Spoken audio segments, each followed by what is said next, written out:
Sometimes it is just nice to read something a little more relaxing. We saw some wild stuff popping up that I thought, excuse me? You so gotta true. Start with the good ones. What's cozier than a hot beverage? I've never played Animal Crossing in my life. That just happened to me. And then they end up just sort of feeling flat and a bit boring. Maybe you Which just... sister is right?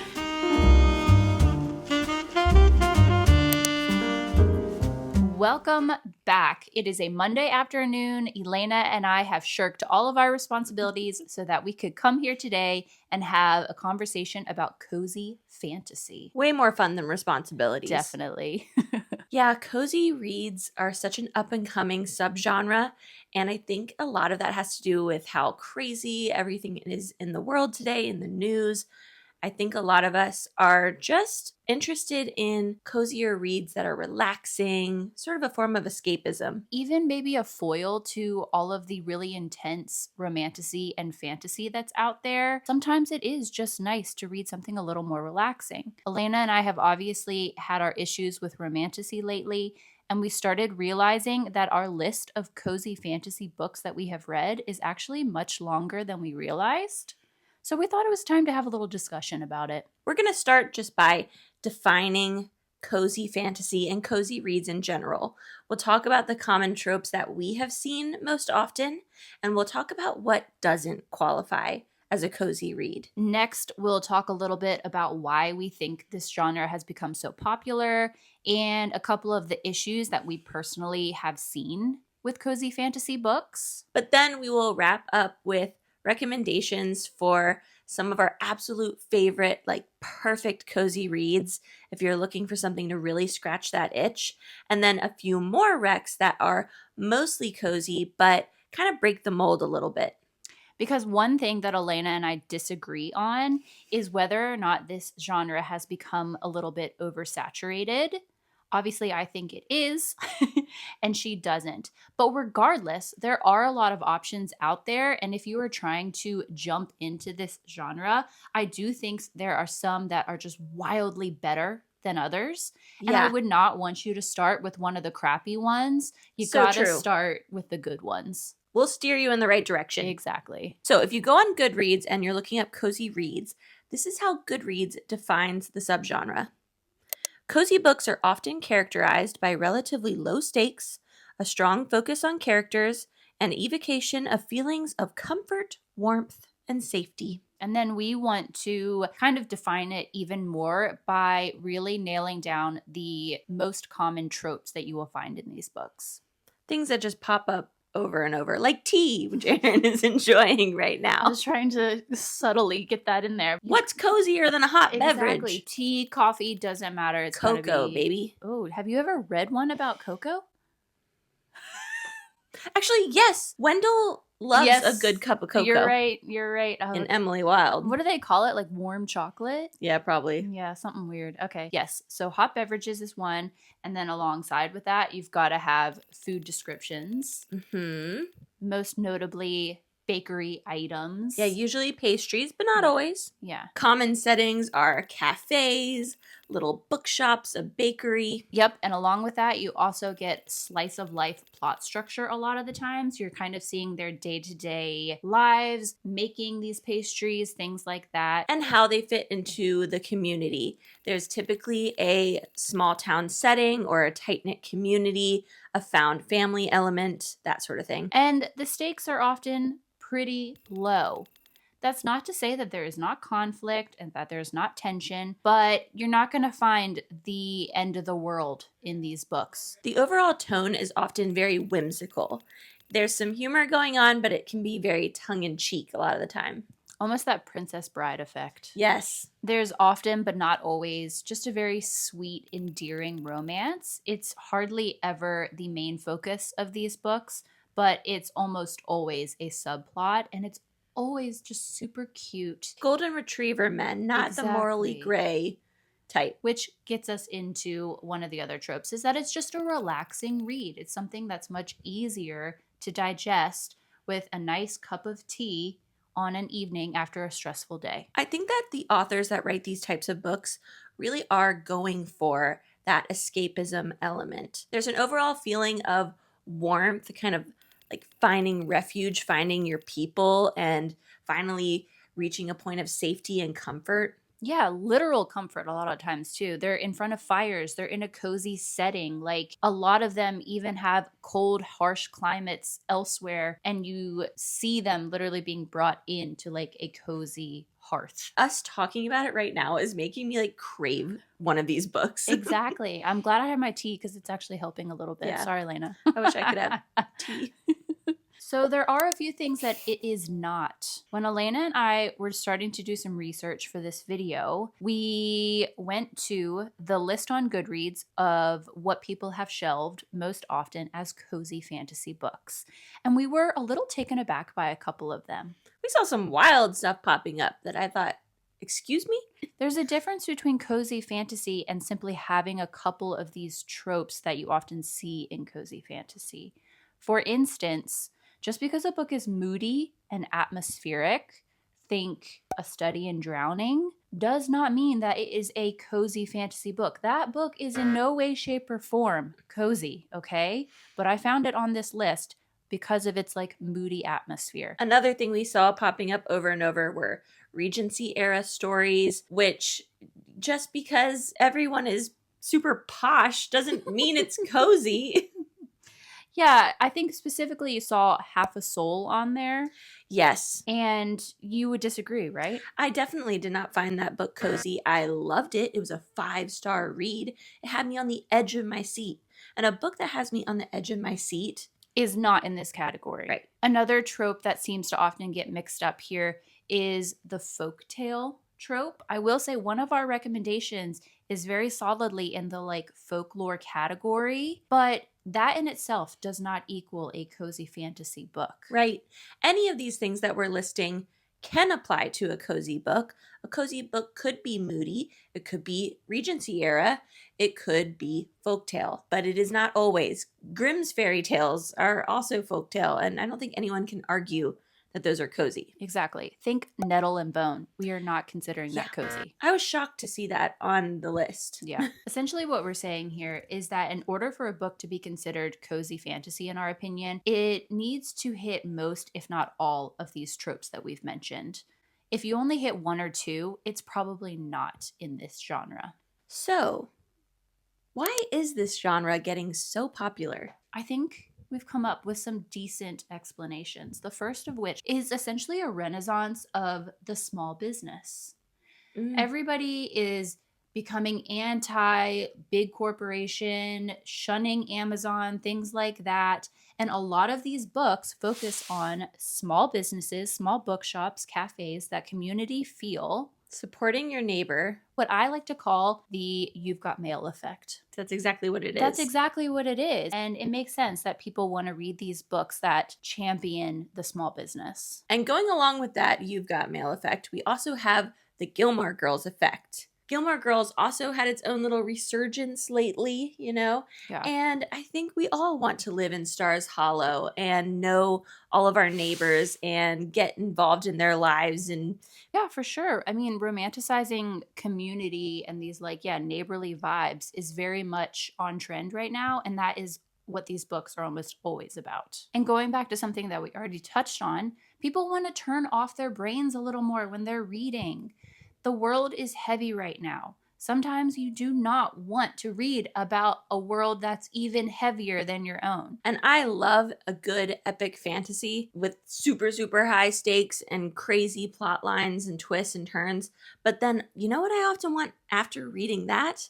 Something cozy and chill. Yeah, just something a little less stressful. And lastly, this is just an exciting new deviation from these epic high fantasies or even these epic romantasies that we've been seeing so much of. You get the fantasy elements, but without all of the stress. That's really unique. Yeah. And something that people are really gravitating towards for good reason. It's like Animal Crossing. It is like Animal Crossing. Yeah.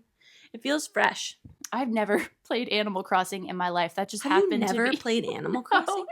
And now let's talk about a couple of issues that we have been seeing with all of these books. First is that since these books are often lower stakes, slower paced, more relaxing type reads, they have to rely heavily on characters. on character development, on the reader's investment in the characters. Exactly. So when the authors don't put enough time and energy into creating believable, Likeable, relatable characters that have a decent character arc in the book, there's really nothing left to stand on. And we have seen in a couple of these books that the characters are just not strong enough to carry the stories. And then they end up just sort of feeling flat and a bit boring. The romance can also be a weak point. A lot of the times it feels very surface level. There's a lot of insta love. There's not a lot of tackling tough conflicts together and growing as a couple. Because when the stakes are low, you don't end up having to face those obstacles as a couple. And sometimes that can make it just feel a little cheap. Yeah, a little hard to believe.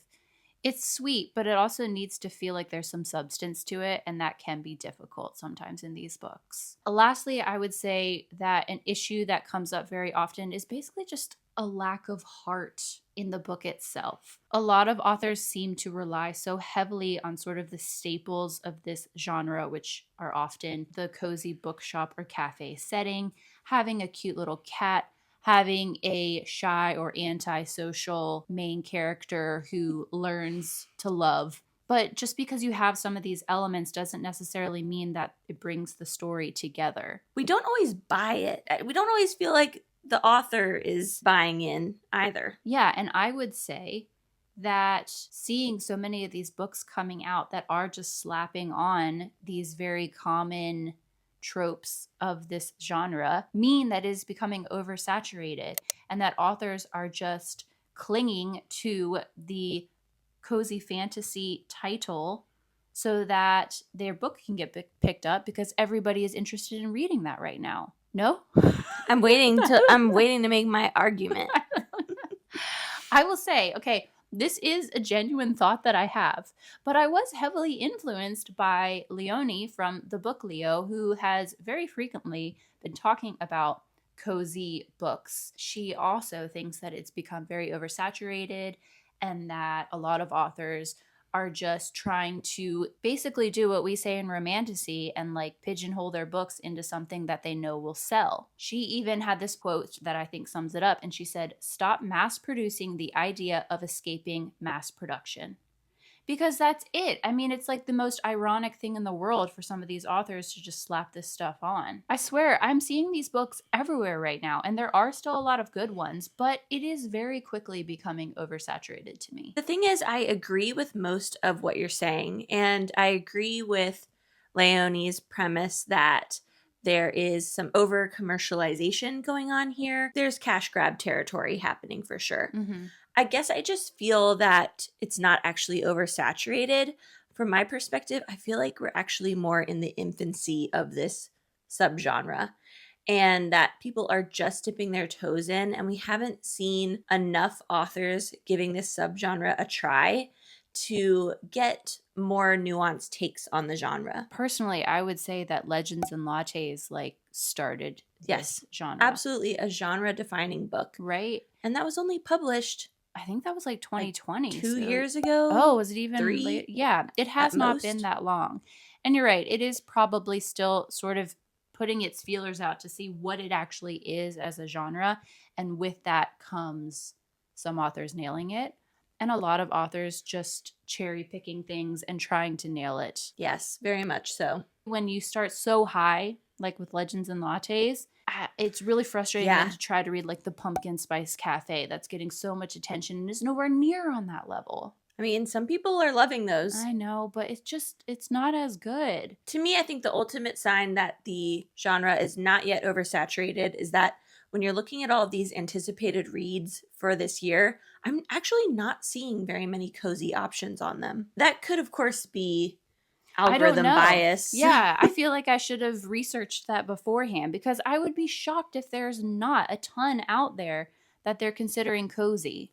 I wonder, do you guys know of... I mean, Sangu Mandana's new one's coming out this year, but I actually think that she does a great job. But I would like to see more cozy reads, especially spanning into other genres. We've been talking a lot about cozy fantasy, but Cozy mysteries have been a thing for a while. We have one cozy sci-fi to recommend. We started dipping our toes into that. Yeah. I will say, I don't think we're going to agree, although you've kind of convinced me that maybe it's not fully oversaturated. It's just trying to feel itself out. But whatever. What do you think? Maybe you Which just sister is right? Pick a side. Don't do that, because I obviously did not research this half as much as that was so articulate, though. But you will agree that there have been some extremely popular cozy fantasy books that have been literal duds. Yes, I mean, definitely. The Spell Shop, for one, was a literal dud for you. Honestly, one of the worst books. The Unfortunate Side Effects of Heartbreak and Magic. Oh, that one is the worst. And these were wildly popular books because of their cozy you're premise. Right. You're right. Well, I notoriously hate The House in the Cerulean Sea. Oh, of course. Yes, it was actually very difficult to keep that out of our lists when I was researching this, because I was like, Elaina will not even... We don't have time for my rant on that. Get into that. Yeah, but you're right. You really didn't like that. And that's like one of the staples now of the genre. Okay, well, those are the ones that we obviously didn't like, but we do have some very, very solid recs. Let's talk about our top tier cozy fantasy books, where you should start, the best of the best for this up and coming genre. We have 2 categories. What are they, Elaina? Well, folks, I forgot. We have our classic staples of the cozy subgenre. These are the ones that if you are interested in getting into coziness, these are the ones you should start with. These ones are good. Yeah, and these hit almost all of the tropes on our list. Mm-hmm. And then we also have a couple books that we're considering to be non-classic cozy reads. These are books that still very much hit the vibe for a cozy fantasy or cozy book, but don't necessarily hit as many of those trope markers as the ones on the classic list for whatever reason. It's individual to each book, and we'll make note of that when we recommend it. Starting off with the one and only Legends and Lattes by Travis Baldree. We've already touched on this, but if there was one book from this list that you were going to read, this is the one I would recommend. Yeah. It is cozy high fantasy to a T. The story is about Viv, an orc who is a former mercenary, and she literally hangs up her sword to open the very first coffee shop in the fantasy city of Thune. I love hearing her do this because she has it down to such an art form with this book. I talk about this book so much. It's got a great found family moment. The community really comes together to help Viv start her coffee shop. And it doesn't hurt that there are also amazing cinnamon rolls and other delicious pastries being invented at this shop. I mean, imagine you've never even heard of a cinnamon roll or a latte. This is definitely one of those low stakes situations. The world is not at stake, okay? Maybe the cafe is at stake, but It is not super fast paced. And the romance is such a subplot. It's a subplot. Yeah. It's like so subtle you almost aren't sure if it was there for a sec. You could miss it. But it adds something to it. It definitely does. Yeah. It rounds out Viv's new life. Exactly. This is the poster child for a character that you can root for, that you love, that has great development. This is what characters should be in cozy fantasy books. And I think that the high fantasy elements of the story, even if you're not typically a high fantasy reader, they work so well to get you that escapism element. Yes. They will take you right out of this world. Yeah, agreed. Okay, next we have Emily Wilde's Encyclopedia of Fairies by Heather Fawcett. It is no secret that Elaina and I are absolutely obsessed with this series. I just got the 3rd one in the mail. Did you? Mm-hmm. Okay, I'm going to read it after you. This follows Emily Wilde, who is a Cambridge professor who specializes in studying fairy folklore. In this book, she travels to a remote, very, very cold village in order to study their very secretive, very elusive fairy species called the Hidden Ones, I think. But when she gets there, she has a little bit of trouble fitting in with the community and has a little bit of a surprise when her academic rival, Wendell, shows up unannounced. This is such a fantastical read. It's so whimsical. A lot happens. I think it's more fast paced than maybe a couple other of the books on this list, but it still feels pretty low stakes because the format of this book is it's essentially her journal that she's writing in. And as a reader, knowing that she is writing about something that happened in the past tense gives you the assurance that she did in fact make it out.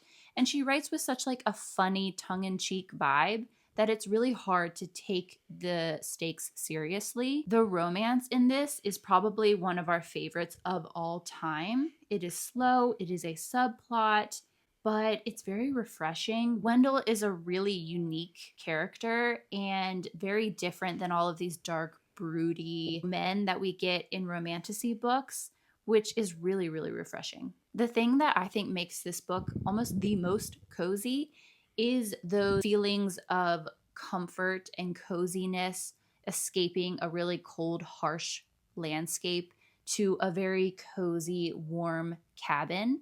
Wendell is obsessed with making homes cozy or comfortable. Yeah. And Emily obviously reaps the benefit of that. We get descriptions of them by the fire, warm chocolate, a lot of descriptions about what food they're eating. It really gives you that cozy feel. Next up, we have The Very Secret Society of Irregular Witches by Sangu Mandana. Erin and I both read this a few years ago, and it is a delight. The story is about Mika Moon. She's a witch that has been making YouTube videos about witchy stuff, thinking no one would actually take her seriously. But someone does. She receives a letter asking her to visit a remote and mysterious house known as Nowhere House, where she meets 3 young witches that desperately need some guidance, as well as their like kind of kooky caretakers that have formed kind of their own little family. And Mika, who is an orphan and has felt isolated her whole life, is able to find this beautiful found family moment. There's a very sweet romance. It's a grumpy sunshine romance with a librarian. So, it's a good romance when it's a librarian involved. And there are some stakes here, but they get wrapped up relatively easily. Yeah. And in, might I say, a very funny way. Agreed. This is all around just like a really relaxing, heartwarming read.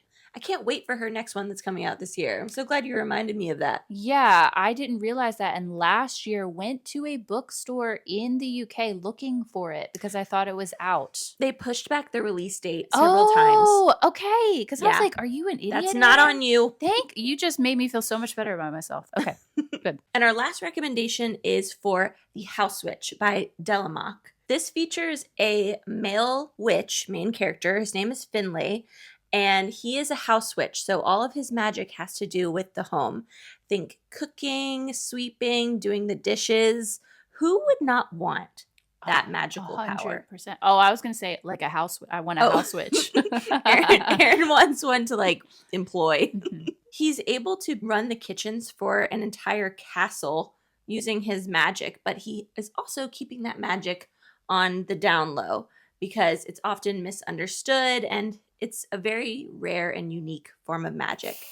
Another aspect of it is that wherever he lives is kept safe by his powers, which can lead his powers to do some pretty unexpected things. There are major food descriptions in this book. I mean, all kinds of food, and it sounds delicious. Some of it you have to kind of suspend your disbelief because there's a scene where he serves the king kimchi. I love that. That's whimsical. It is, and the king loves it. Okay, yeah. So it's a little bit different, but he always makes the food sound so good. He can tell exactly what you're craving just from looking at you. So of course his powers start to slowly be noticed by the court, and that's not all that's getting him noticed. There is a beautiful young widow at court that catches his eye, and there's a somewhat steamy romance that evolves between the two of them. This book is not smutty, okay? Okay. But it's got more going on than any of the others we've discussed. Okay, so if you want something a little more romance heavy, start here, because I actually didn't know that. I would probably like it even more now. You probably would Okay. like this. Yeah. There's also a talking kitten. I do not Oh, recommend yes. the audiobook I forgot for this about book. that. Yeah, yeah, yeah. Yeah. I remember you talking about that. Okay. Great book. I don't recommend the audiobook. And for our slightly off the beaten path cozy fantasy books, we are going to start with actually a cozy sci fi book, which is The Long Way to a Small Angry Planet by Becky Chambers. This came highly recommended by several of you, and I absolutely adored it. This is the exact kind of sci fi that I am into. This book follows the spaceship the Wayfarer, which is like a patchwork old ship that punches wormholes through space. The crew gets offered the job of a lifetime to punch a wormhole through a planet that is very, very far away that they have to travel to first. So all of the story unfolds on their journey basically to this location, a small, angry planet. It's full of wonderful characters and relationships and very thoughtful commentary about existence, reality, and has really, really interesting world building and aliens. I was very fascinated by this world that Becky Chambers had created. The reason that this is kind of off the beaten path is it doesn't hit all of our categories by any means. I would say that the stakes are much lower than normal sci fi books. This is not a space opera. There is conflict, there is tension, but nowhere near the level that you're probably used to in sci fi books, which is why I am still considering it low stakes, but low stakes by sci fi standards. It's heavily slice of life, which I absolutely love. You get multiple POVs.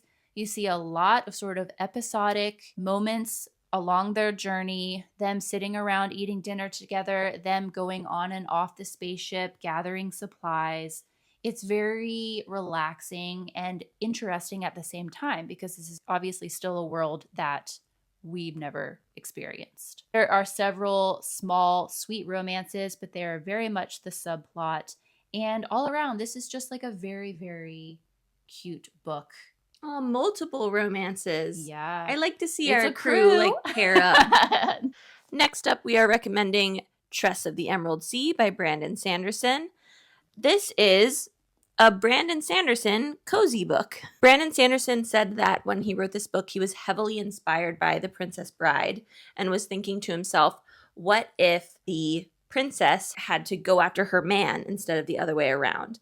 And that's exactly what happens here. Tress goes on a quest. There is a dragon involved. There is a wicked sorceress. There are talking animals. And of course, there's a very interesting and well-developed hard magic system because it's Brandon Sanderson. So what do you expect? Yeah. But overall, the tone of this book is so much more chill than his other works. This is a different take on the fantasy genre from him. And I think it can be an excellent way to get into the Cosmere as long as you're aware that the other books aren't like this. Like the other books are going to make you cry and feel big feelings. This one's just a fun, silly time. It's a quest.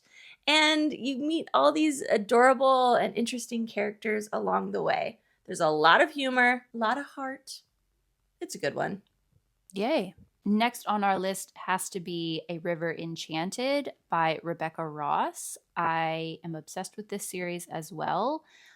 This follows a bard named Jack who has been away from his home, which is this elusive island of Cadence, for 10 years at bard school. Wow, that's a lot of education. He's really musically inclined, yeah. The laird of the island, his daughter requests that Jack come back to the island because there have been several young girls that have gone missing, and they really need Jack to sing to the island spirits so that they can gather the spirits and ask them if they know what happened to these young girls.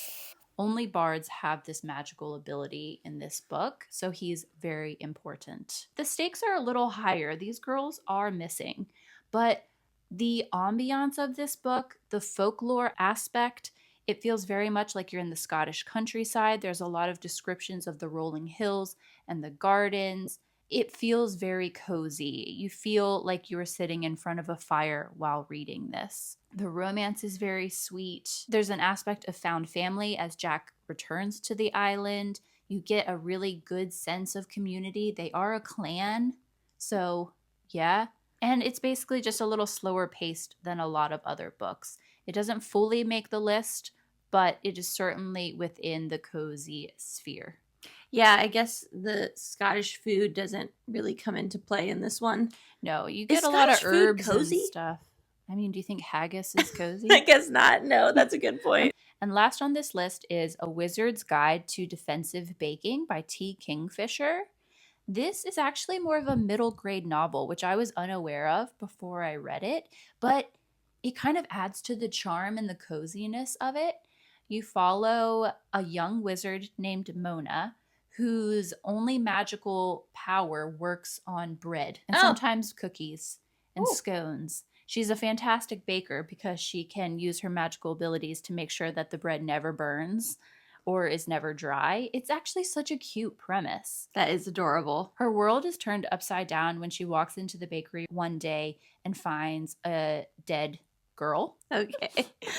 We did say this didn't hit all of the check marks. She realizes that there's basically an assassin on the loose killing wizards, and Mona has become the next target. So it's a murder mystery wrapped up in something that becomes even bigger with some political intrigue and even some armed conflict. But despite all of those rather heavy topics, this is such a tongue-in-cheek novel. There are so many witty, hilarious lines. Mona is a 14-year-old girl and she talks like it, and it's so fun to go along with her. It's a coming-of-age story. There are tons of descriptions of her baking all these yummy treats, having her gingerbread dance on the counter for the customers. Yes. I found it very relaxing, very cozy, and just a good time. Something that was like lighthearted despite its slightly heavier stakes. It's a good point that I think probably a lot of middle grade and YA books meet the cozy requirements. Because they don't want to go too dark. Yeah, it's going to have a good resolution. Exactly. A happy ending. I feel like a lot of T. Kingfisher books end up finding their way into like this cozy category. I don't necessarily know if they all really fit, like Nettle and Bone. I didn't think Nettle and Bone was even a little cozy. Yeah, but I can definitely make a case for this one. Okay, so that should give you plenty of options to start with. Hopefully one of those caught your eye. Let us know if you've read any of these and really enjoyed them, or which ones you're going to pick up. Please also let us know if you think that the genre is oversaturated or not. I'm actually very curious. Yes. Is that just something that I'm picking up on? What is the general feeling? Yeah. Please like this video. If you liked this video, give it a thumbs up. Subscribe if you are new. And until the next video, we'll see you soon.